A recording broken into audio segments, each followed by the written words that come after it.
Hello and good morning, everyone. We are from Group 7, and today we are all excited to talk to you about a topic that affects many of us in daily life, which is the influence of social media towards mental health of adolescents. Now, before we start, I would like to introduce my teammate. I am Audrey Margareta Calixtus and I'll be in charge of introduction part. The next part, which is symptoms, will be explained by Muhammad Sahid Ifwat. Emilia Lisetti Anaklingo will be presenting about the causes. Coping strategies part will be explained by Sharon Chin Huising.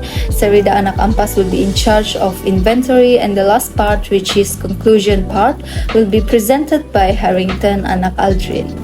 Social media has become a huge part of how we connect, share, and interact. But have you ever stopped to think about how it might be impacting our well-being? Whether it's the pressure to keep up with appearances, comparisons to others, or the constant need for validation through likes and comments. These factors can play a significant role in how we feel about ourselves. Alright, so here are the three main key points that I want you guys to know, as this will give a better understanding towards our presentation today. So the first key point is social media. It refers to a variety of online platforms and technologies that enables users to create, share contents, and participate in social networking. Next is mental health. It is a state of mental well-being that enables people to cope with the stresses of life and realize their abilities, also learn well and contribute to their community.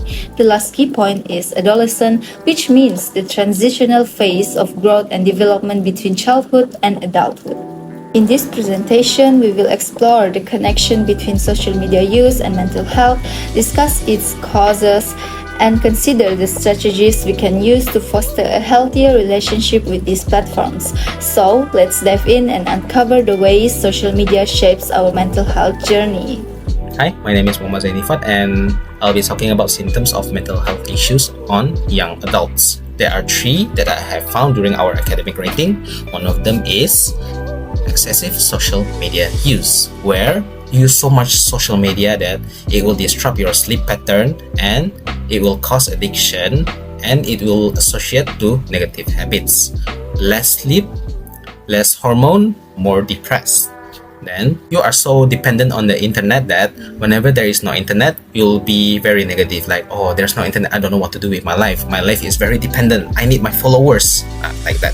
Symptom number 2 is fear of missing out. Whenever your friend buys a new iPhone and you also want a new iPhone, you ask your parents, but your parents wouldn't give you one. So you are feeling very inadequate and very anxiety that, oh, you don't have a new phone or the new latest iPhone. So you will feel very dissatisfied with your own life. That's one of the symptoms. Next, it will lead to compulsive need to stay connected. You still want it. You still want the iPhone. That's also the symptom. And finally, symptom number 3 is more negative interaction on social media. Basically, you interact with more negative or depressing posts. You relate it to it so much that even though it's a joke, you relate so much that it will disrupt your mental health. From here, it will lead to chronic stresses and emotional distress. That's all from me.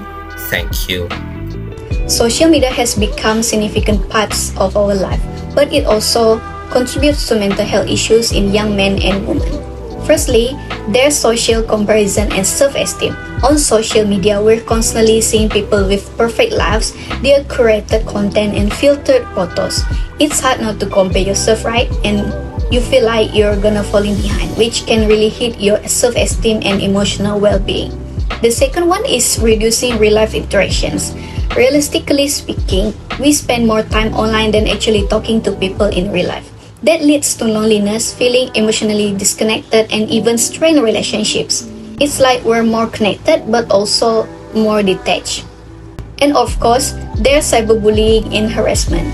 The internet gives people a sense of anonymity, which makes it easier for them to be cruel. And because it's public, the impact sticks with the person long after. It also messes with their sense of security and confidence.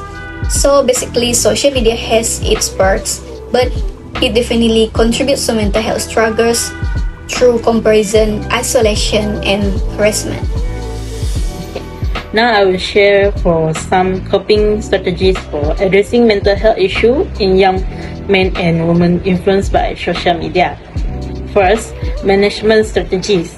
We can practice mindfulness meditation for just 10 to 15 minutes daily. Incorporate 30 minutes for physical activity such as walking or yoga into our routines. Additionally, using apps to track and limit screen time can help create healthier boundaries with social media. Second is social support. Open family discussion about mental health foster the understanding and connection. Regular calls or meetups with friends offer emotional support too. Another one is also seeking professional counseling when needed ensures access to expert guidance. Lastly is nutrition and lifestyle. A balanced diet is vital, but planning weekly meals can make this easier. Simple physical activity like walking or cycling can enhance both physical and mental well-being. In summary, a mix of mindfulness, social connection, and a healthy lifestyle can significantly help young people manage mental health challenges brought on by social media. Thank you. So, for the inventory, we are using social media induced tendency scale, or can be called SMITS. The purpose of this inventory is to measure the negative impact of social media on the psychologies of youth, particularly focusing on emotional, social, and cognitive tendencies or depressive behavior of a person that caused by frequent or prolonged use of social media. It uses a self-report questionnaire by analyzing behaviors, emotion, and cognitive responses on a Likert scale from 1 to 5. Results are categorized as low, moderate, or high impact, encouraging users to reflect on their social media habits. To mitigate negative effect, we recommend positive engagement, limiting usage, taking breaks, seeking professional support when needed, and actively adjusting habits to protect mental well-being. Here are some reflective questions that individuals can ask themselves and following by the follow-up actions. To address negative impacts, the recommended action is include engaging with positive content, limiting usage, taking break to reconnect with surroundings, seeking professional support if necessary, and adjusting habits to minimize mental health risks. This step aims to foster interaction with the social media and improve overall well-being. As we wrap up, it's important to recognize just how much social media shapes the mental health of young people nowadays. While it's a great way to connect and share, but it also brings many challenges like anxiety, depression, and also feeling like we're not good enough because of constant comparison or the pressure to keep up. But the good news is we can take steps to protect our well-being. Simple changes like setting limit on screen time on our phone, focusing on real-life connection, and also practice self-care can make a huge difference. In the end, it's all about balance. Social media is just a part of our life, but it doesn't have to take control over us. Let's use it mindfully and let's work together to create a healthier and supportive digital world. That's all from us, and thank you for your attention.